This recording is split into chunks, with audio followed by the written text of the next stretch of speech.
Today we are so honored to speak with Retired General Bob Caslen and Dr. Mike Matthews for our first episode of The Honoring Leader. Together they hold over 80 years of leadership experience. Bringing together their wealth of knowledge, research, and firsthand experience throughout their careers, Bob Caslen and Dr. Matthews co-authored The Character Edge, Leading and Winning with Integrity. Michael D. Matthews, Ph.D., is currently Professor of Engineering Psychology at the United States Military Academy in the Department of Behavioral Sciences and Leadership. He served as President of the American Psychological Association Society for Military Psychology from 2007 to 2008 and is a Templeton Foundation Senior Positive Psychology Fellow. Collectively, his research interests center on soldier performance in combat and other dangerous contexts. Dr. Matthews is the author of many significant works, most notably his highly acclaimed Headstrong, How Psychology is Revolutionizing War, which explores the vital role of psychological science in 21st century war. His most recent book, co-authored with retired Lieutenant General Bob Caslen Jr., is The Character Edge, Leading and Winning with Integrity. His military career culminated in 2018 as the 59th Superintendent and President of United States Military Academy at West Point. His military career culminated in 2018 as the 59th Superintendent and President of United States Military Academy at West Point. Through the establishment of Centers of Excellence at West Point, Bob developed an integration between Army applied problem sets and West Point research and intellectual capital. He set up the Army Cyber Institute to build skills in Army leaders required for the new cyber fight. Fulfilling a pledge he made soon after becoming superintendent, he led a sweeping reversal of Army's football program and developed a culture of excellence through winning with character, culminating in Army defeating Navy in 2016 for the first time in 14 years. A graduate of the U.S. Military Academy at West Point, Caslen holds a Master of Business Administration degree from Long Island University and a Master of Science degree in Industrial Engineering from Kansas State University. He is a member of the Kansas State Engineering College Hall of Fame, recognized for a Lifetime of Service Award from the American Red Cross, was selected as the Honorary Rock of the Year Award for his efforts in diversity as the Superintendent of West Point, the 2018 General R. Ford Legends Award for Lifetime Service, the NCAA Theodore Roosevelt Award for a former NCAA student-athlete who is a distinguished citizen of national reputation, exemplifying the ideals to which collegiate athletics programs and amateur sports competition are dedicated, and was recognized with an honorary doctorate from Long Island University. In today's episode, you will gain a deeper understanding of core competencies in leadership discussed in the book, The Character Edge. So listen up and let's dive in.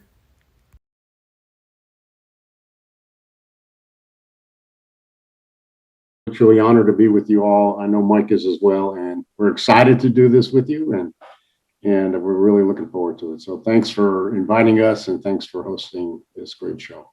To start off, what influenced your leadership? And both of you have this incredible drive to serve.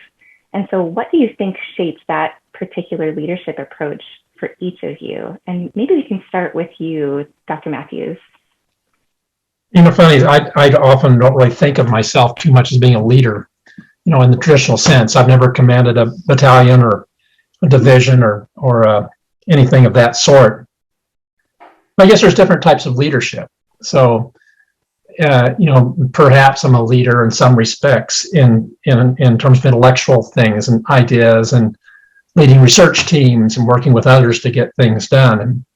And for me, the greatest joy I get in my scholarship and research is when I work with others and coordinate with them and help others come up with a product that's more than they would do on their own by themselves. It makes me better too. So, I guess to me, leading others in that sense, when I hear what Bob's got to say about it, it really gives me meaning and purpose to what I do in life. I'm less concerned about X number of publications or a particular achievement, but rather the impact that has on other people. Okay, so I guess it's my turn. So I love what Mike said about purpose, because purpose really drives your why you do what you do. And when you have purpose and you have a why, you're going to pay the price to be successful. You're not going to negotiate the price for success. You'll do whatever it takes as long as it's moral, ethical, and legal. So purpose for leadership becomes extremely important. If the whole organization believes in purpose and the whole organization is online with the why, and then you got great momentum going forward. Personally, I think, so, I try to think back when I really started finding myself in leadership positions. I think it was in high school. I ended up being the student body president, club president, team captains. It's just a desire not to be a leader, but to organize and get things done. And then kind of you find yourself in leadership positions without even realizing it. Your question is great, though. I love it because it asks, where was your drive to serve others? And I think the thing that influenced me to serve others, really, believe it or not, came from a scripture verse. My faith is very strong. My faith to me is very important. But the scripture says the greatest among you is a servant among you. And kind of it takes leadership and it turns it around. Instead of someone at a hierarchical level of leadership directing what has to be done, the most effective leadership are those that find the needs of other people and then serve them to meet their needs. It doesn't mean you're subservient. It just means that whatever that need is for the people that you are working with, you're the one that's going to meet their needs. And that in itself motivates them collectively to move to higher ground. Sometimes that need is a size 12 in the backside. And, just to get them motivated. But that's the need. That's what servant leadership is all about, is to identify needs, meet needs, so that collectively you can do something for the common good. Mm-hmm. So what I really love about what both of you have described is another way. I don't know if you guys are familiar with acceptance and commitment training or acceptance and commitment therapy, but it's just about that. It's values, how our inner values are kind of driving our actions, and how, it's so important to be in touch with those values. So I love hearing that, how these things that you guys are talking about with character and your internal values, like what is it that, really drives you? What is it that really drives your behavior, is what kind of really integrates this like core of true leadership throughout all the things that you do in life. The positive psychologists talk about there being sort of three different components or aspects to potentially the good life. And the first is called like hedonic happiness. And so when you feel good, like after a good run, I went out and did 6 miles this morning, so I'm still feeling good because of that. Or you've had a good meal, or whatever, some sort of biological, behavior that's been satisfied, and you feel good, warm, fuzzy for a while after that. And then the second level is the engaged life, so that you're engaged in stuff where you don't even know the passage of time. So like it might be climbing a trail.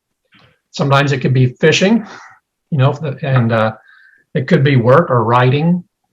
But the highest level is meaning and purpose. And it's interesting that positive psychologists sort of see that as sort of the ultimate goal for the good life. But in fact, you could have a lot of meaning and purpose, but not be enjoying a whole lot of hedonic pleasure, right? So that they don't necessarily correlate together. So hedonic happiness, which we pursue often when we're younger, we think that's the road to happiness. It's not. It's a short-term solution. So people that take drugs or engage in reckless behavior because it's exciting, that may make them feel good for a little while. The meaning and purpose gives you happiness forever. Yeah. So I love that. Also, it reminds me of another scripture that's been really meaningful in my life. When you talk about how you learn and grow and how you develop grit, it reminds me of Romans 5:3-5, where it talks about suffering produces perseverance, character, and character hope. And that often that meaning beyond the beginning stages, beyond happiness, is a place where we find purpose. Really enjoy that. Angela Duckworth, the mother of grit, that came up with the original concept, right, talks about four steps to developing grit. And, so there's finding an interest in something, there's passion, there's massive practice, and ultimately hope. And there's an old Japanese saying, I think, climb climb 7, fall 8, but then fall 7 times, but stand up the 8th time, and keep working towards those goals. So hope is an implicit part of grit. Maybe it's an outcome of it as well. Well, as you said, Melissa, iron sharpens iron. So when you're in the crucible, or when you're in you're having those challenges, you're developing grit. But it really, in those sort of circumstances, molds you, it opens you, it refines you, it sharpens you, so that coming out of there, iron sharpens iron. So you got the flame at your feet and you jump in the middle of it, you're going to become sharpened as iron becomes sharpened. The only way you're going to sharpen iron is in that furnace. And so a lot of people kind of avoid challenges and tough times, but there's always a bright side of a tough time and a challenge, knowing that you're going to come out of that better refined as a result. Yes. And would you say it's true that by knowing these values, or these parts of ourselves, like what drives our character behaviors, is what pushes us to do these things that are uncomfortable, even though it's scary, we want to run away from the difficult things sometimes, that because we have strong character, we know our values, we want to live through those values, it can make it easier perhaps to do the tough things. Well, Mike can give you the science on that, but you're exactly right. And that's how I perceive it. So when I look at my character is defined by the set of values that I've internalized. The beautiful thing about values is when you have a set of values, it really defines your left and right limit of acceptable performance. And then you really have the freedom to be able to perform in the middle of your left and right limits. It also is an aspirant, as you were suggesting. The value is something that you aspire to, so that when you internalize that, there's growth that occurs in order to finally internalize all of it. So I've always looked at my character defined by the values that I've internalized, and those values really will produce the type of climate, the organizational climate in an organization, and the type of behavior that is defined really by those values. Yeah. Yeah, I just concur. So grit is a great example. There's 2 components to grit. There's interest and there's passion. So but on top of that, you have to have a clearly defined goal. And so if you have a clearly defined goal that you care about, you're deeply interested in, and you have the passion to go after it no matter what, that leads to success. Yeah. So good. So you both found each other and wrote a book together, which is quite amazing. And I'm just curious, just to get a little bit of backstory for both of you. So can you share with us, what are you most curious about and why? Let me jump on that, because it's an interesting question, because, just on the face of it, the odds of Bob and I hooking up and doing a book, would be pretty outlandish just on the face of it, right? So he's an Army guy, I was an Air Force guy, we lived separate lives. Our lives began to intersect now and then at times at West Point. So I think, Bob, the first time we overlapped was when you were the commandant in, what was that, 07, 08, I think you said. And then again, you came back as superintendent, I believe, in 13. As commandant, that's a whole different job duty than a job description than being a professor. And for sure, being superintendent's a different job description. And 99.99% of the time, the professors down the trenches, we don't, no offense, we don't worry too much about what's going on at the soups level. We just try to do our job, But I've been doing research on character for 20 years, and I wanted to write a book, but I wanted to be an interesting book that mattered, and I couldn't write that by myself. And so this is where the intersection came in. I just got bold one day, because you didn't go to a General Bob Caslen briefing without hearing the word character mentioned over and over and over again as a common theme from the time he was commandant all the way through his time as superintendent. And one day I decided I want to write this book, and I emailed him and said, "Hey, would you be willing to do this?" And he said, "Yeah." It was and it's good timing too, because he was just about the last 3 months, I think, of his tenure in the Army. But I guess what I find most exciting, and continue to find exciting, about the relationship between character and meaning and purpose, and performance. So there's achieving things in life, goals, right? It might be climbing Mount Adams that I see behind your head, Melissa, or it might be completing a Ph.D., or it might be anything. So there's achievement, there's also resilience and meaning. And for for decades, psychology as a discipline has focused more on the role of intelligence, like IQ and cognitive abilities in terms of predicting who does well. And I think that's really short-sighted. And because psychology as a discipline is focused so much on that, there's not been that much research in all these other things, even including physical capacity, physical fitness, and all the dimensions of character. So it's exciting to me, looking forward to the next 20 years, of how much there is to unpack and to understand yet about these non-cognitive predictors of human achievement and human resilience. That's the pointy-headed scientist response. Now I get Bob's, and you'll see why he's my co-author.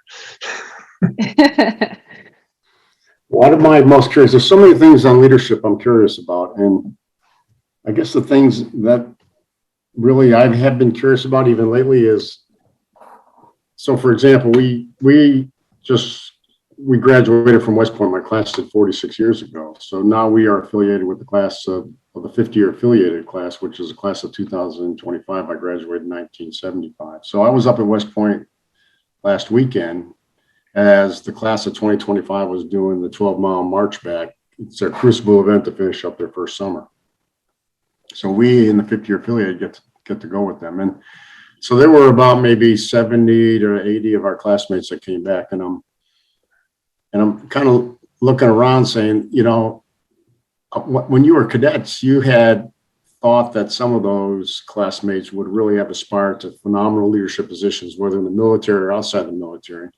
And then some that have really aspired to great leadership were ones that you didn't even think would get there. So I just wonder what really are the attributes over the long term that really aspire young men and women to not only lead at their level when they have the first opportunity to do so, whether it's in the corporate world or in the military or service.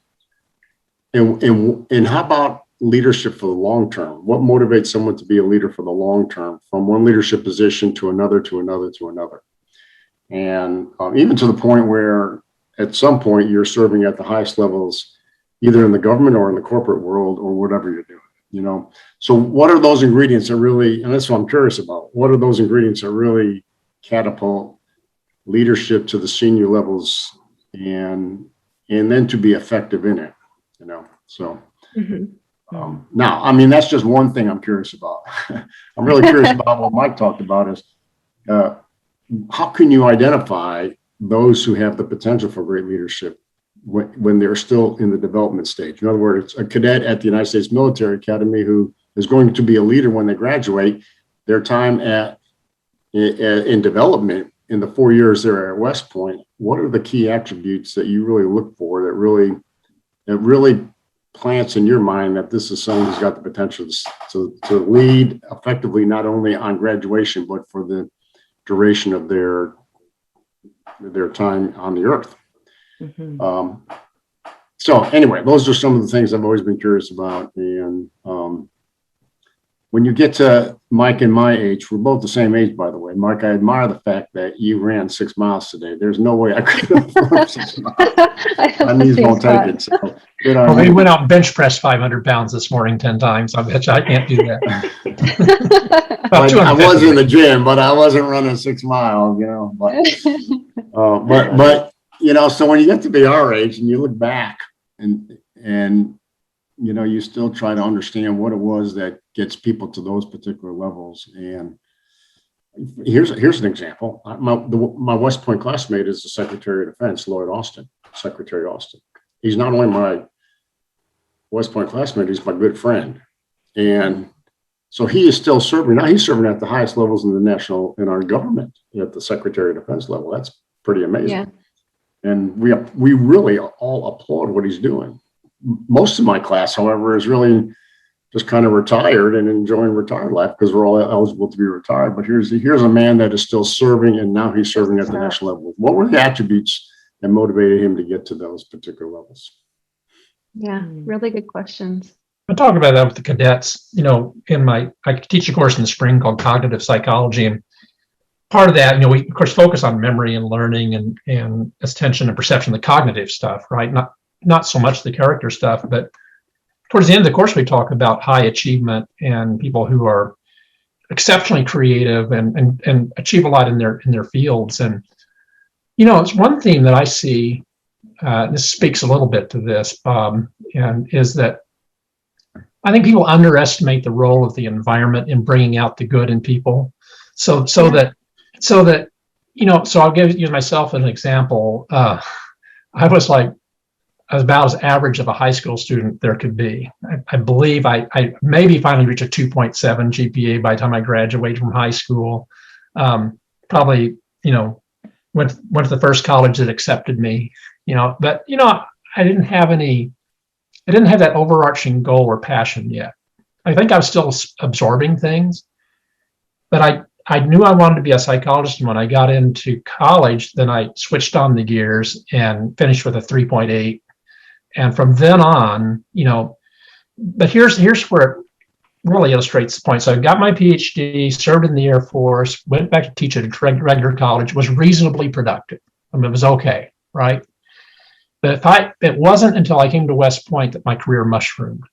But I was the same person in terms of intellectual capacity and IQ and even interests and so forth.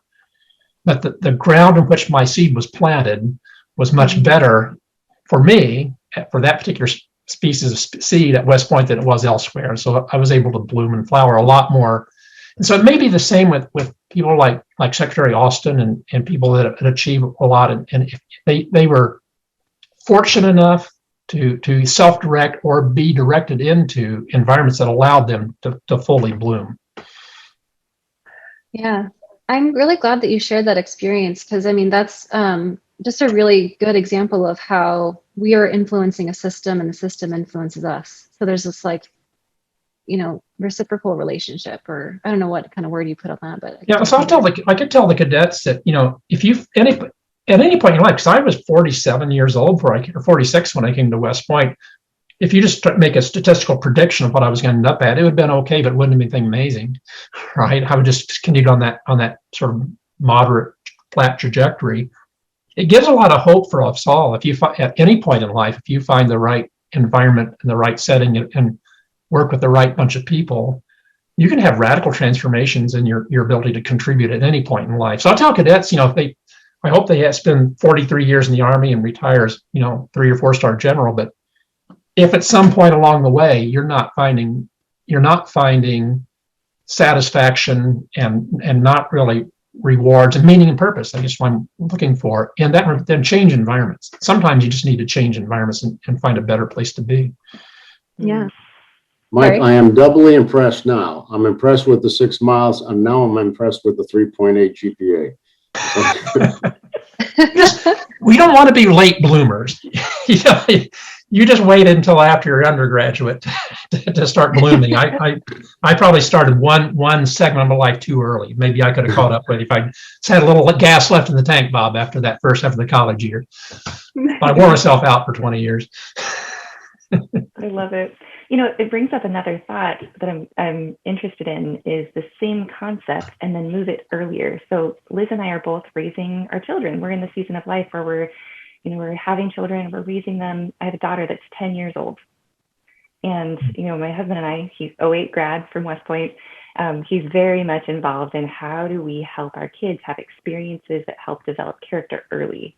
And we really took a lot out of grit with Angela Duckworth. But I'm curious if you have any additional insights or thoughts about this formative time of life before they get into those college years.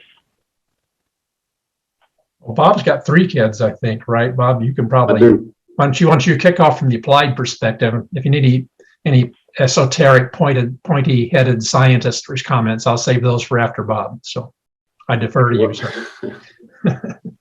Well, I'm not a James Dobson or a psychologist for children, but I've always thought the best example of building character in your children or building whatever in your children is their mom and dad and who they are as role models, and the love and compassion that it is shown between mom and dad really creates a safe environment for development for the kids. And just continue being a great mom and a great dad that loves them unconditionally and encourages them to get involved in group activities and along the line, there'll be plenty of experiences and opportunities to show the good and the not so good, and they'll always learn. But they'll learn more about what you do and who you are than what you tell them and what you say, I think. And so just continue being a great mom, and you'll have some great children someday. They may not seem that way, but you'll be pretty amazed the way they'll turn out in the end. Yeah, Bob and I, one of the latter chapters, we present what I call our character risk model in the Character Edge, and we talk about there being sort of these three threats to good character. You could also turn it around and say sort of three opportunities to show good character and learn good character. And the first thing that determines the expression of character and the internalization of it and expression of it is sort of your psychological makeup, right? So we call it, fancy term, the intrapersonal, that stuff that's inside of you. Yeah. Think of that as like personality, your basic reactivity to events, and just if you're neurotic or not neurotic, or if you're happy or not happy. And some people, by the time they're adults, have some flaws in that domain. So they may not be very honest, or they may be going sociopathic and not really care about other people very much. So just think of things like that. And you don't want that. That's not a good outcome, right? So we can talk about how kids avoid that. And the second level is the environment that you find yourself in. So some environments are optimal for growth, and some are not. So at West Point, we try really, really hard to make it a really optimal environment for cadets to learn, be challenged, but also learn from those challenges and get better. And the third element, and this kind of speaks to what Bob was talking about, I think this is the most important for development, is the social, family, organizational piece. So I would absolutely concur that the research would show that whatever type of environment a child might be raised in, whatever stresses that child, for whatever reason, cultural or social or personal, might be stressed, if they're surrounded by loving, caring, not just parents, other caregivers, and positive social groups, either in the school, the church, friends, that really, really drives development. And so I would just say, as I used to be a police officer, a patrolman for 15 years, part-time, but still 15 years. And I worked in some really, really bad areas where alcohol and drug use was high, a lot of broken families, kids, I'd see kids on Thanksgiving having peanut butter sandwich for Thanksgiving dinner, seldom two parents in the house. You can imagine all the kinds of stresses. And yet in those very same environments, there were some kids that grew up to be wonderful, super people. In fact, most did. Kids are amazingly resilient, but the ones that came out of it okay were the ones that had that nurturing, positive environment at the micro level, at the family level, and those important groups, peer groups and others going forward, through K through 12, let's say. Yeah. So this actually this makes me think too about, you say it so much throughout your book, if you fail in character, you fail at leadership, right? So it makes me think about how in all levels, areas of our lives, whether we're parents, we're leading an organization, we're leading any kind of group of people and children, how this continuously shows up. It's this individual, this character is about us, who we are, like you said, like these internal, interpersonal things about ourselves and how we show up, how we lead, all of our behavior, what we model. It all really starts kind of within. So something I wanted to, you wanted to also talk about, was in your book, you also describe the strengths of the gut, strengths of the head, strengths of the heart. Can you speak to these and how these show up? I'll just say that those are based originally on some work by the fathers of positive psychology, Chris Peterson and Marty Seligman, who published a book in 2004, which classified character strengths into one of 24 character strengths into one of 6 silos, the 6 silos being what they call moral virtues. And I'll just mention a couple of them. So for example, there's overarching moral virtue of wisdom and knowledge, and there's capacity to learn, interest in learning, curiosity, perspective. There's another one called courage, and then that's grit and, integrity and honesty and so on. Chris Peterson and I were talking about this, many, many years ago, over 15 years ago, one day, just sitting around. I know Chris, he probably had a glass of wine. Chances are I could have as well. And he got to think, you can think of those strengths of human being, of having these, of categorizing these into these three things you just mentioned. There's these strengths of the heart that have to do with love and compassion and caring and kindness for others. And those are really useful, right, in a lot of different ways than strengths of the head, which are solving problems and being a good professor, for example, or a good scientist, or solving just problems in a workplace. And there's strengths of the gut, which are being able to work towards goals in a gritty fashion and a courageous fashion. And courage not being equated to physical courage. It can be that.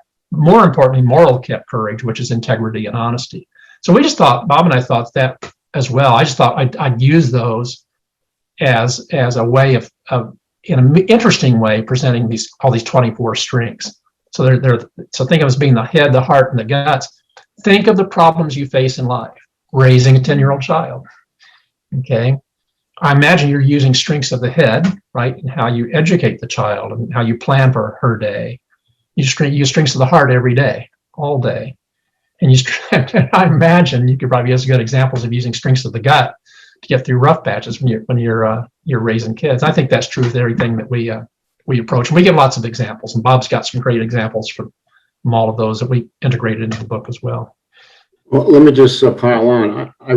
I did not know those categories existed until we were writing the book, and then Mike had presented them.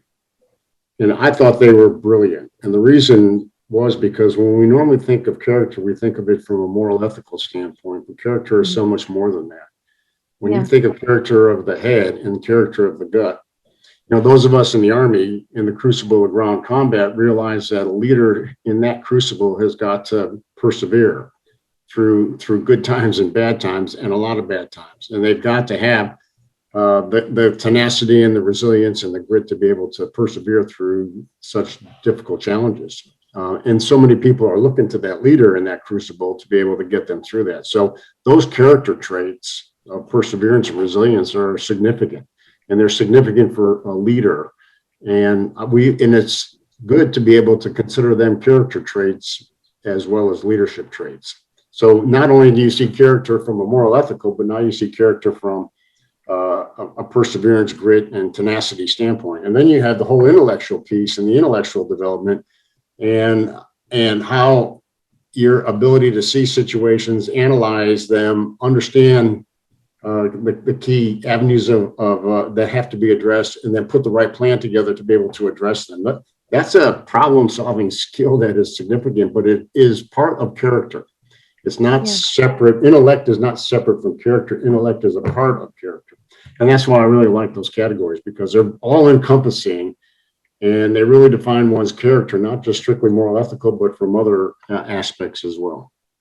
And when we talk about in the book, we use examples from my life as a police officer and in Bob's life as a commander of soldiers and troops in let's say the crucible of ground combat. I think your listeners can reflect on this. We're all in this war against the pandemic, right? This pandemic which has enveloped us for the last 18 months, and we all had our challenges. And if you think about how you respond personally, and to think of it in terms of head, heart, and guts, it helps you to reflect on how you can use your innate strengths of character, or ones you've developed over the years, to do a better job in the face of this adversity. I think people that really come out are going to come out well to the right side of this pandemic. And that'll be most people, by the way. I mean, there'll be about 10 or 15% at most of the population which really suffer for a long period of time. But the data would suggest that most people are going to be resilient. Some are actually going to show personal growth. They're going to get better through not the crucible of ground combat, but the crucible of this pandemic. I think it's useful in that way as well. Yeah. Thank you. So This actually kind of leads me into something slightly, on a different path, but still related. Sometimes we might step outside of our value system by accident, or, sometimes we're not perfect. We make mistakes. And sometimes those mistakes are just outside of who we normally would be, our characters. So I'm wondering if there's a story that either of you could share that you could speak to, of a time where maybe someone that has stepped out, and is there a possible way for someone to redeem themselves and to grow from that experience and still be a person of strong character? Defer to Bob because he's got a lot to say on this. Well, once you write a book and you talk about character examples, and then all of a sudden you become one of those examples after the book's published. So it's kind of an interesting dynamic. So that's the situation I find myself in. A couple of months ago, right around commencement, after I finished up as the superintendent of West Point, I ended up being the president of the University of South Carolina in my second year in the University of South Carolina during the commencement period. I'm also not only the president of the university, but the president of the South Carolina education system. That includes 3 additional universities and 4 two-year colleges. So commencement week is just a week straight of non-stop activities and events, about 15 total of them. And one of them, about halfway through, I got with my speechwriter and I said, one thing we're not telling the graduates is and commending them for their grit and resilience in the pandemic. And we got to find a way to be able to commend them for that, because the fact that they are graduating in the midst of the pandemic when most of it was online, and they totally had to readjust everything they were going through. So I said, we need to find a quote to be able to do that. So I got a pile of quotes. She does too. And we find McRaven's quote from his commencement speech, and the last couple of sentences of that, we pulled that out. I gave it to her to put in there. I'm not the one giving speeches, but I'm the host of all of these commencement events. And at the very end of one of them, as I'm commending the students, I'm also reading McRaven's quote without acknowledging and attributing the quote to McRaven. So when you say something and you don't attribute it to somebody else, it meets the conditions that are necessary for what they call plagiarism. So when you say plagiarism, it's like a criminal event, but there are certain elements of plagiarism to include intent and personal gain. None of that was present, and it was an honest mistake. And it was truly, as a matter of fact, I didn't realize it wasn't attributed to until I read it in the tabloid newspaper 2 days later. And the tabloid newspaper wanted to make a big deal. Then the regular newspapers got a hold of it, and then it kind of went viral. Social media got it, and social media is a cesspool. Yeah. Complicating the whole situation. My board chair said, "Don't worry about it. It's no big deal." I said, "It is a big deal. I mean, this really is a big deal, and we'll see where it's going to go." And it went in the wrong direction. But complicating it was that when I became the president of South Carolina, it was a pretty hostile environment, and it never let up. For example, my board voted 11 in favor and 9 against, or 8 against, 1 abstain. And the entire community was like, the faculty voted no confidence in me. The faculty led protests, student led protests about me getting there. So I started off in a very hostile environment. I'm trying to build bridges and make amends and gain confidence and trust. But you always had that people on the sidelines. So as soon as you make a mistake, the social media world of today, the cancel culture of today just launches, and it went viral, and then it went to the national level. And at that particular point, though, and this is how character implemented, or how character impacted my ability to make the decisions I needed to make. I told my chair, the chairman of the board, right away, I said, the most important element of effective leadership is trust. And if you start sensing that we're losing trust among certain colleagues here at the university, whether they are faculty or students or parents or the community or legislators, that's a big deal. I mean, to me, that is the critical concern of whether or not I can be an effective leader or not. Because if you don't have trust, you can't lead, no matter, and that's why character is so tremendously important, because those with character build trust. And when you have trust trust between you and subordinates and trust between you and seniors, and you have an organization that's learning and developing and growing. If you don't have trust, then, people are kind of their own, looking over their shoulder and that sort of thing. So I sensed I was losing trust, and I said, if that situation occurs, then you're going to have to find another president, and here's my resignation. And I don't think bad about it, but this is a whole issue of trust and trust within our colleagues. And the other thing of all of this I wanted to do is that I said it, so I owned it. Even though I gave it to my speechwriter and she put it in there without it being attributed, it was my responsibility. And the last thing I was going to do was to pass the buck or throw anybody else or lie my way out of it. Mm-hmm. One of the key aspects of all of this that I've learned all my life is that you take responsibility for your mistakes. And I took full responsibility, and I said I owned it. And when you own the mistake, you also own the consequences. To the point where I submitted my resignation, and it finally was accepted a few days later. That's the simple aspect of what actually happened. And now it's time to learn from that, and then to go ahead and to put it behind you, and then pick up and, as you said, can you recover? And we'll see in the next weeks and months ahead. Or what are you saying is that, part of this recovery, to character and to be a leader of strong character would be to rebuild that trust, to own your mistakes, take full responsibility. How would you describe that looks? Like, what does that look like to say someone has taken on full responsibility of a misstep or a mistake? Well, let me bring you back to West Point and West Point cadets when they make mistakes. So as a superintendent of West Point, if you make a mistake that violates the honor code, for example, then you go in front of an honor board of peers. And then if you're found guilty, then they come to the president or the superintendent. And the superintendent has the authority from the Secretary of the Army to determine what level of punishment should occur. It's called discretion. Normally it's separation. That's the way it was years ago. But the superintendent has the ability to apply discretion. Discretion can find itself in different ways, where they would repeat a year at West Point, repeat in a semester at West Point. They would lose their rank and they would lose their privileges as well. They couldn't represent the military academy during this particular time. They would go into an honor mentorship program, which was very powerful because it forces reflection and introspection to see where you are as compared to where you need to go. And sometimes discretion was that you would leave West Point, go in the Army in the enlisted ranks for 1 or 2 years, and then return and pick up where you left off, as long as you were successful in the Army as in the enlisted ranks. So the superintendent would decide what levels of punishment.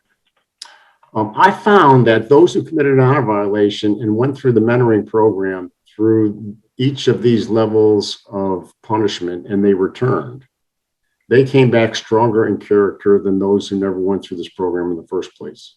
Even though they committed a character offense, they were stronger in their character. They were our most outspoken cadets about character than the ones that never had an issue with character at all. It was amazing. And to me, the metaphor I like to use is it's like breaking a bone. If you break a bone and it heals correctly, where that break was is stronger than the bone itself. And if you have a character defect and it heals and heals correctly, you're going to be stronger in character as a result. But the reflection and the introspection to lead to the strong character as a result of what you learn starts with the fact and the admission that you have taken responsibility and you made a mistake. Mm-hmm. Sometimes cadets will come out of honor violation and they're in denial. And what I found is when you're in denial that you never committed an honor violation in the first place, and you're in denial, you're not taking responsibility. In my opinion, there's no mentorship program whatsoever that's going to work if you never feel that you made a mistake in the first place. So that's why taking responsibility to me is so important, because leaders do take responsibility, and they take responsibility of the consequences as much as they take responsibility of what actually took place. And it is the first and most important step for the introspection that will lead to the rehabilitation. Gosh, thank you so much for sharing all of that insight. You know, something that I find is often I recognize when I'm stepping out of my own typical character. And these things show up in our families or at home with the people that we're comfortable with. But one thing that I've noticed, and that, you know, on the clinical side, when I've worked with couples or premaritals, I always describe the one thing we're looking for is if you find a partner that can own their stuff and can make changes, then that's a good partner to have. And that's who I try to aspire to be. Because we make mistakes either stepping out of our character on purpose, which often happens with me, just my innate human nature. And we have to make amends. We have to make repairs. We have to take consequences and own our part. And then there are these instances, you know, where, for example, for you, Bob, is this purely without malicious intent, without any kind of gain, this happened. And yet, I think that it is a clear depictor of the leader that you are, that you chose to own it, you chose to make a repair, and you chose to take on any consequences that follow through. And to me, if I'm looking at a leader and I think, who am I going to look toward for how this is walked out? That's a really excellent example. So thank you. Yeah, I wish you would have said something like that in the middle of it before I finally left. It would have helped me, man, because they were coming after me left and right from all different places. But it is what it is, you know, and it is. But you're exactly right. And when I looked at this, the first thing I said, okay, it's my responsibility. You know, I said it, I own it, and that's the end of it. And I told my speechwriter, I said, don't you dare ever think for a second that you take responsibility for this, because I'm the one that said it. This is a unintentional, unattributed quote. Matter of fact, one of my deans who taught English for 50 years said, Mr. President, this is no big deal. Every time we have an unintentional, unattributed quote for the first time, we just talk to them and say, don't do it. Or, you know what you did. So it's no big deal. I said, it is a big deal, Mr. Dean. And I take responsibility. And, it is what it is. But to me, I think that's what leaders have to do. And, but you're right. I mean, if you look at plagiarism and you look at the elements of plagiarism, it includes intent and personal gain, none of which was there. And we just wanted to applaud our students for what they were able to persevere through to get this degree as a result of the pandemic. And that's all we wanted to do, to applaud them. You know, it's funny. I think you may reminded me. I thought of this in a long time.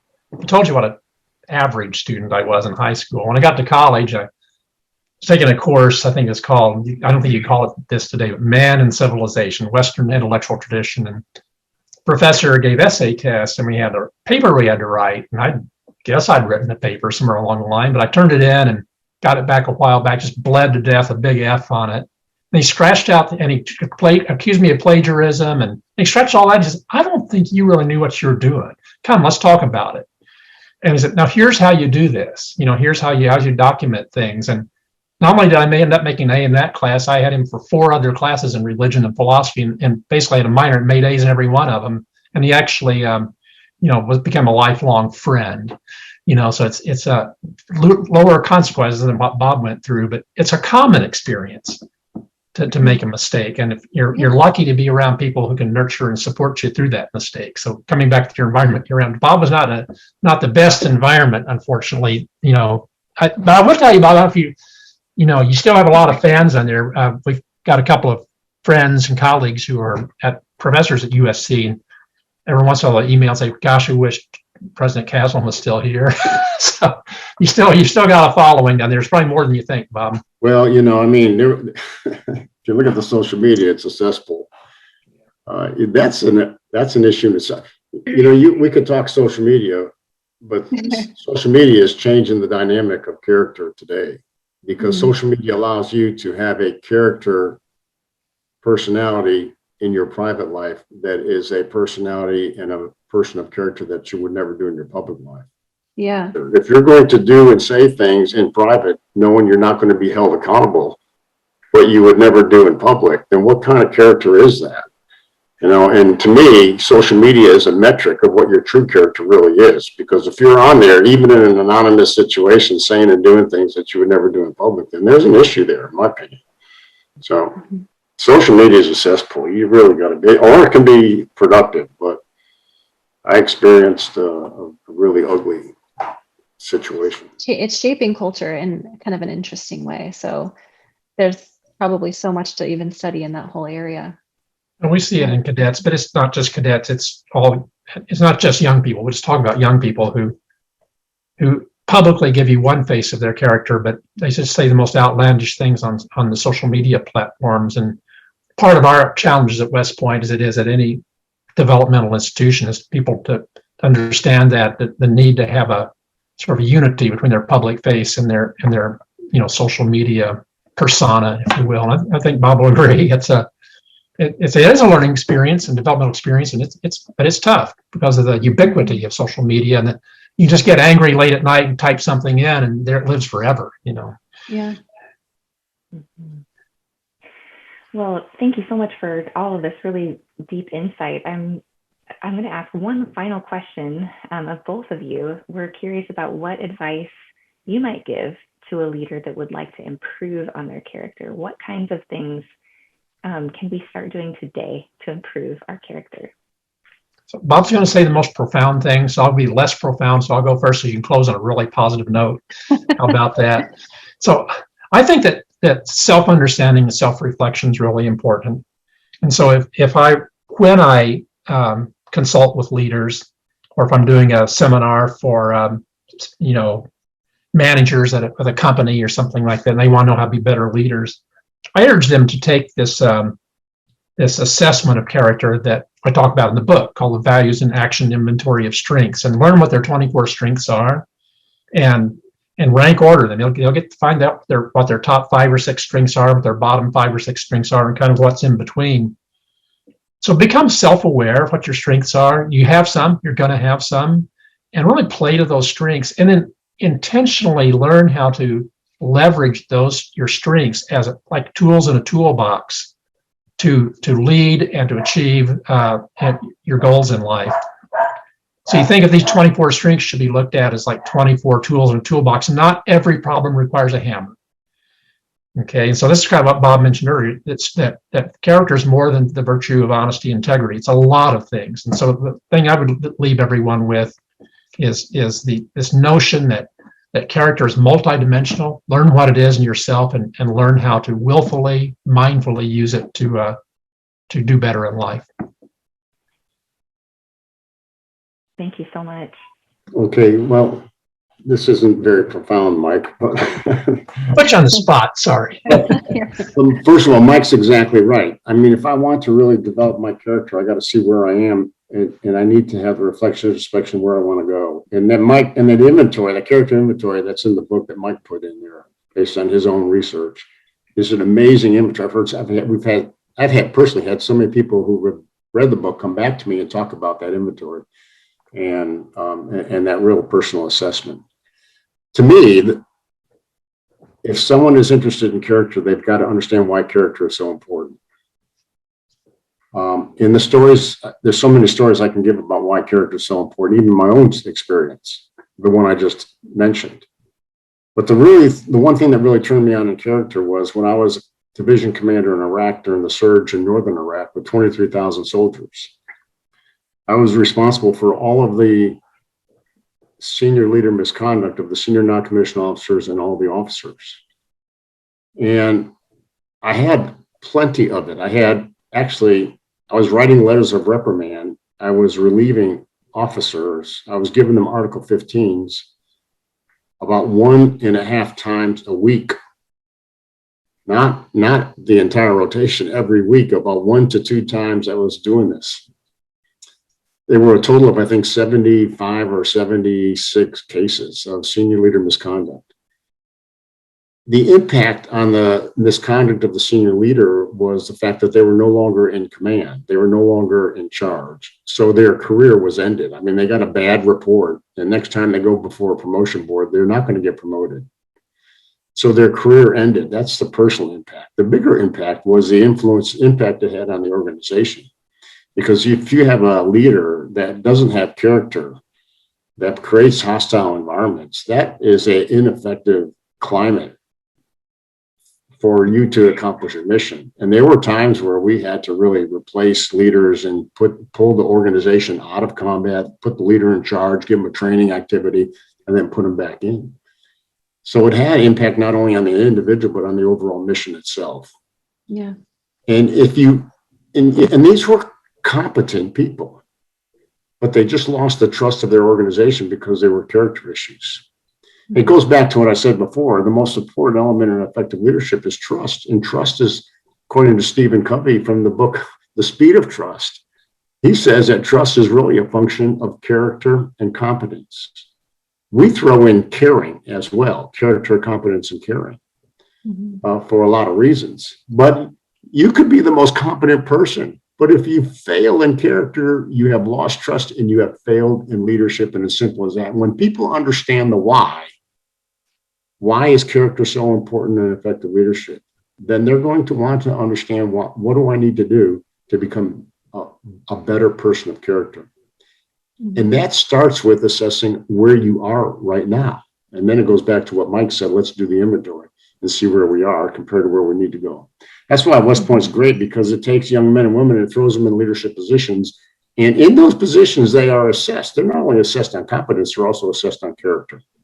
And they'll find themselves in those leadership positions with not only their competence stressed, but also their character stressed. And they'll learn as a result of it. And when you create a learning environment where you can make a mistake and learn from your mistakes, then you have an environment that's nurturing and that's developing. And that's the environment we tried to do at West Point. So why is character important? When they understand the why, they'll find a way to get to that, to be that person of character that they need to be for that leadership position. Right. I love that. I mean, I love how you guys have just laid out this really solid foundation of, understanding where you are first and why that matters and how that can actually pave that path to be a really amazing leader, influential leader, especially from these experiences, Bob, that you shared. Some were like lives were at stake. This is like when leadership is under the absolute most pressure it could ever be in. These things have still shown up. So it's really great to hear that through your own experience, and whether it's in combat or just in the real world, how true all of this rings, how important it really is. So I really appreciate hearing that. We really appreciate having both of you here on the show. So thank you so much for giving so many of these insights. And we'll definitely share a link to your book. We would love to encourage our clients and our listeners to take this character test and assess where they are to get started in doing some of that really tough work. So thank you guys. It's just been amazing, like I said, humbling for us to sit with you, and we just really appreciate having you here this morning. Thanks for having us. I got to the state of engagement and flow just for the last hour. So the second level of happiness and contributing to meaning and purpose. So thanks for that. Well, thank you, Elizabeth. Thanks, Melissa. We really enjoyed being with you today. And for anyone listening, make sure that you pick up your copy of The Character Edge. I have it by my bedside because I often reflect on some of the core concepts and how we can filter difficult decisions through those different character attributes, the head, the heart, and the gut. So thank you so much. You guys have a wonderful afternoon.